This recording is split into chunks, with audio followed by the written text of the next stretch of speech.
All right. Oh, energy weapons are here, folks. All right. Let me just set that to where I can see all the messages. There we go. All right. U.S. Navy hits drone with Helios laser in successful test. And don't worry, we have a video of it too. The U.S. Navy successfully tested its high-energy laser with Integrated Optical Dazzler and Surveillance, or Helios, system on one of its warships in fiscal 2024, according to a recently released report. The Arleigh Burke-class destroyer Preble fired its Helios system to zap an aerial drone during a weapons testing exercise in 2024, according to an Office of the Director operational test and evaluation report published in January. The report, which did not provide a date or time of the laser's deployment, included a black and white photo showing a streak of white light beaming out from the vessel into the sky. The Center for Countermeasures, a program developed in 1972 to gauge the Defense Department's ability to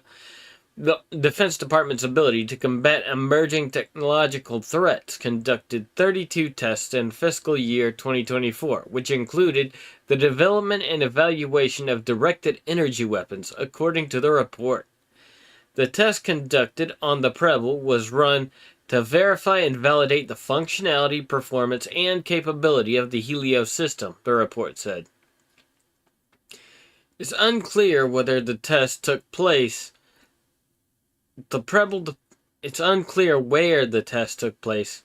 The Preble departed Naval Base San Diego, California in September 2024 and arrived in Yokosuka, Japan on October 12, 2024. Lockheed Martin delivered the 60 plus kilowatt laser to the Navy in August 2022, when it became the first tactical laser system to be installed in existing ships. Unmanned warfare, especially in the Red Sea and Gulf of Aden, where Navy ships have intercepted drones and missiles launched by Iran-backed Houthi rebels since fall 2023, has underscored the need to accelerate the technology's deployment for the Navy, Military Times previously reported. In 2024, Vice Admiral Brendan McClain, acknowledging the Navy did not have a laser it could field, noted a direct energy weapon would assist U.S. warships against Houthi combatants. The integration of lasers on naval vessels would also allow crews to conserve munitions.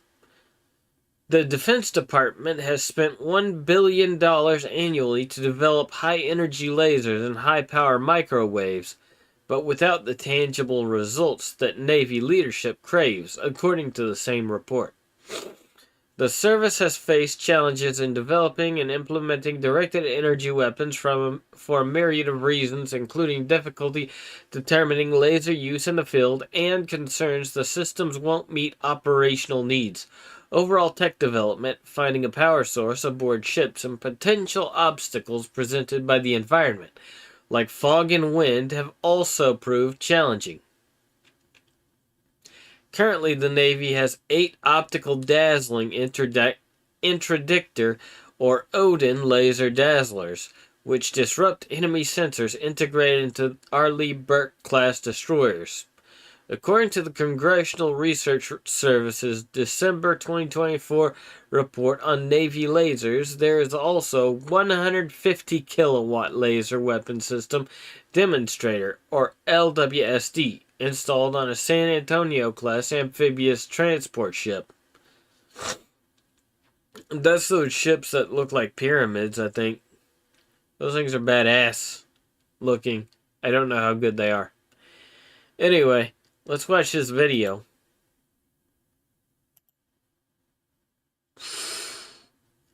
Now that's impressive. Jeez.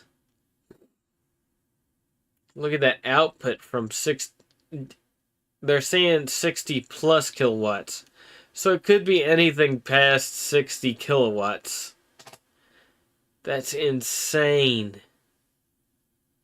That's enough to power at least, 0.1% of one of those Tesla Cybertrucks. Laser weapons are all the rage now. Directed energy weapon, use lasers. Let's look at some interesting energy weapons. This is my favorite one. The Phaser Rifle is a prototype non-lethal laser dazzler developed by the Air Force Research Laboratory's Directed Energy Directorate. U.S. Department of Defense U.S. Department of Defense. Its purpose is to temporarily disorient and blind a target. Blinding laser weapons have been tested in the past, but were banned under the 1995 UN Protocol on Blinding Laser Weapons, which the United States acceded. I don't think I've ever said that word. I'll just assume it's acceded to on 21 January 2009. The phaser rifle, a low-intensity laser, is not prohibited under this regulation, as the blinding effect is intended to be temporary. It also uses a 2-wavelength laser. The phaser was tested at Kirtland Air Force Base, part of the Air Force Research Laboratory Direct Energy Directorate in New Mexico. Jeez. Look at that thing. I remember seeing some pictures of military personnel at the prone position with that thing. It was all camoed out and stuff. I thought it looked ridiculous then. That's a big sumbitch.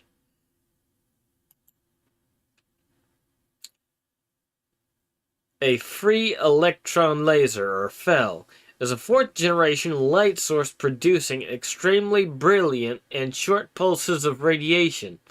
A FEL functions much as a laser, but employs relativistic electrons as a gain. Alright. Beam creation. Bunch of nerd math stuff. But what is it intended to do? I don't know. I thought this one looked interesting. Not so much. ZKZM 500 is the subject of July 2018 article South China Morning Post describing a laser gun purported to have been developed by Chinese researchers of the Xi'an Institute of Optics and Precision Mechanics at the Chinese Academy of Sciences in Shaanxi. The article described the device in conflicting terms, both as a non-lethal but also capable of instant carbonization of human skin and tissue. The SCMP also published a video demonstrating what appeared to be a laser setting fire to various objects at tens of meters of distance. And this thing looks fucking ridiculous. It literally just looks like a mag light strapped to the front of a bullpup rifle. Like their QBZ. Shit's ridiculous.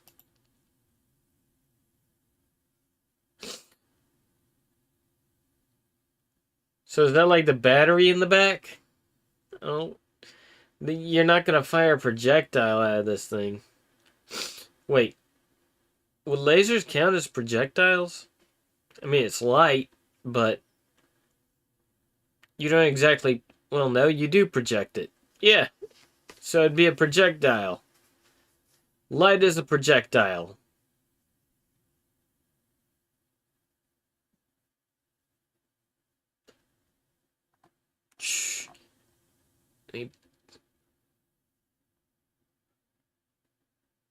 Oh yeah, here it is.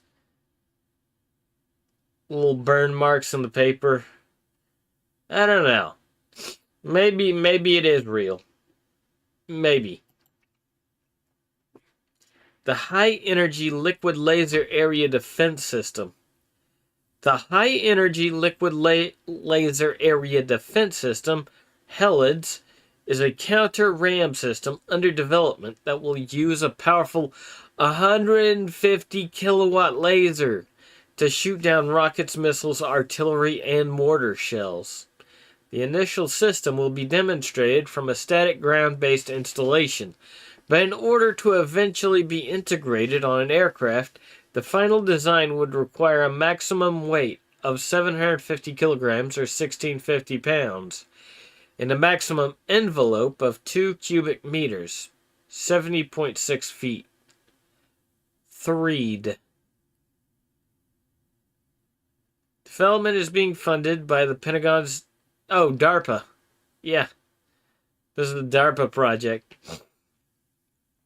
Liquid lasers. Liquid lasers have a large cooling system, can fire continuous beams, while solid-state laser beams are more intense but generally must be fired in pulses to stop them from overheating.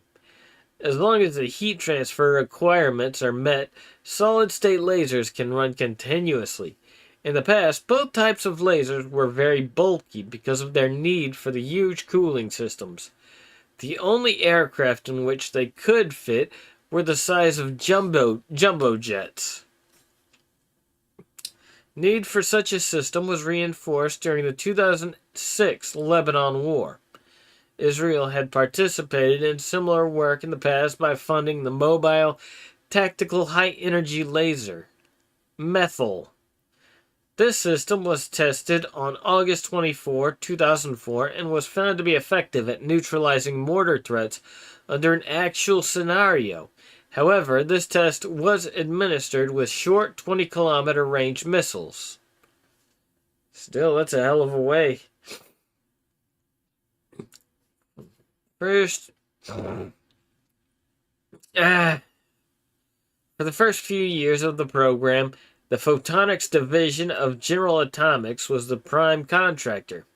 The design combined the high energy density of a solid-state laser with the thermal magnetic management of a liquid laser, dubbed the Hell Weapon.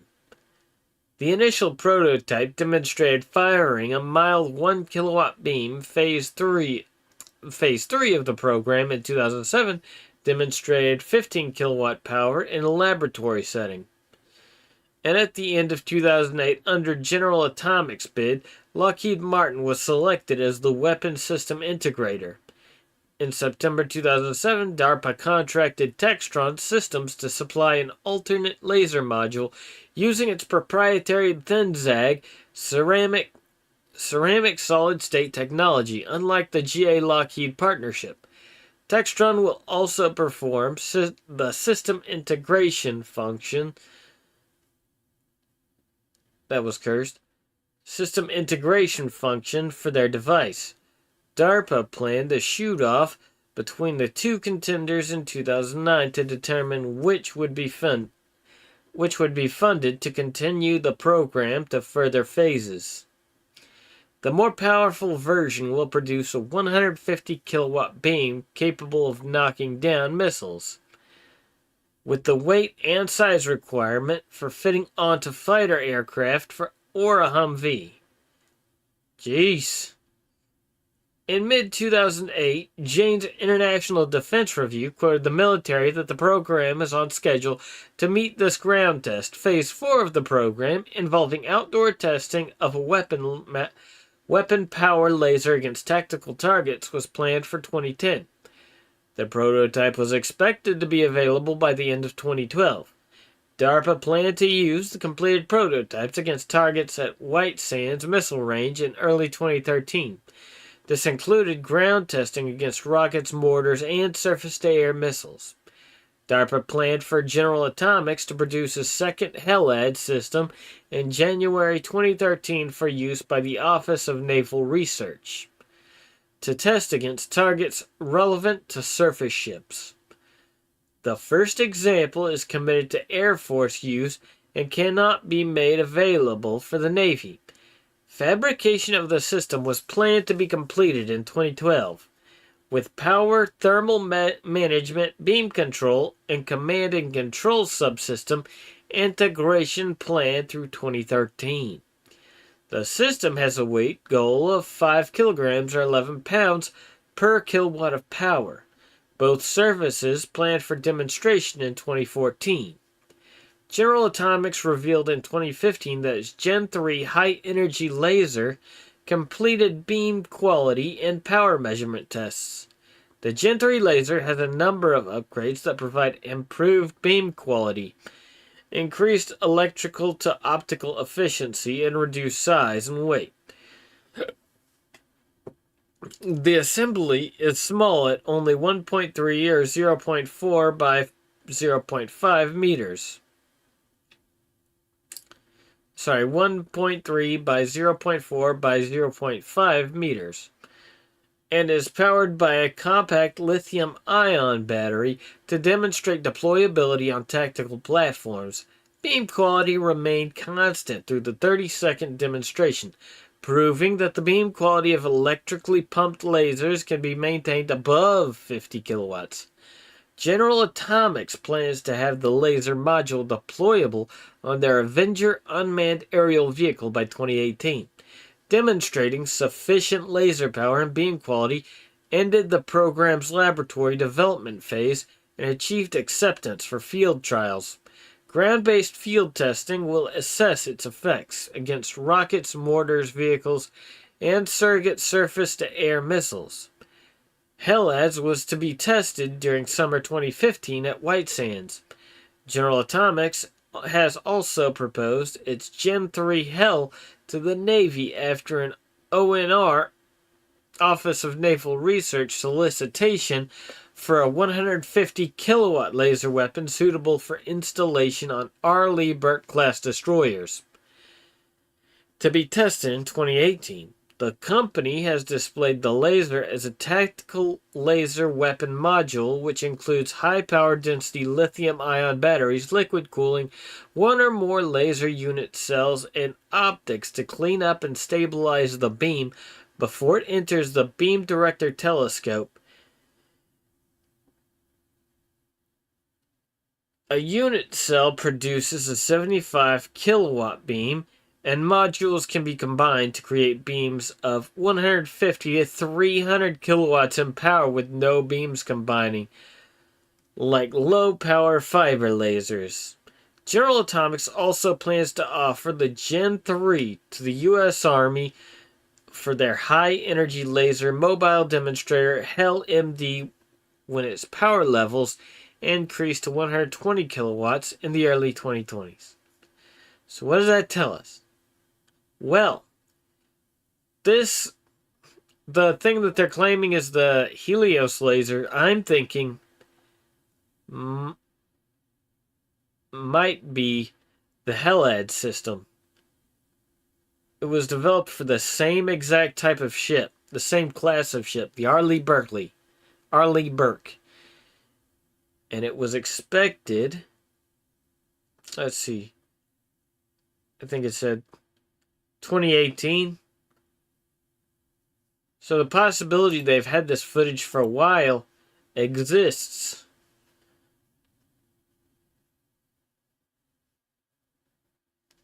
And they've probably just been holding on to it, maybe. Or maybe not.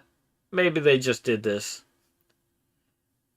That is some crazy shit. What a rabbit hole to go down. Plus, I mean, I don't know what 60 kilowatts and 150 kilowatts look whenever it's deployed like this. But I wouldn't be surprised if that was around 150 to 300 kilowatts of power. I mean, it's a fucking laser beam.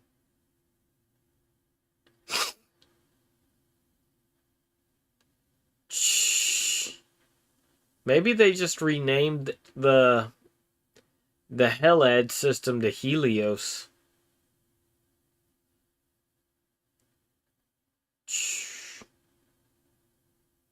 Well, shit.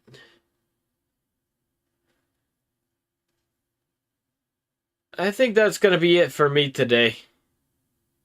I feel like I've talked a good amount. But those are just my conspiracy theories. I just think it might have been originally Helads, but then was renamed to Helios. Anyway, thanks for taking the time out of your day to watch my stream. Oh yeah, and thanks for all the new subscribers. We might hit 1,000 subs soon. It's gonna be a good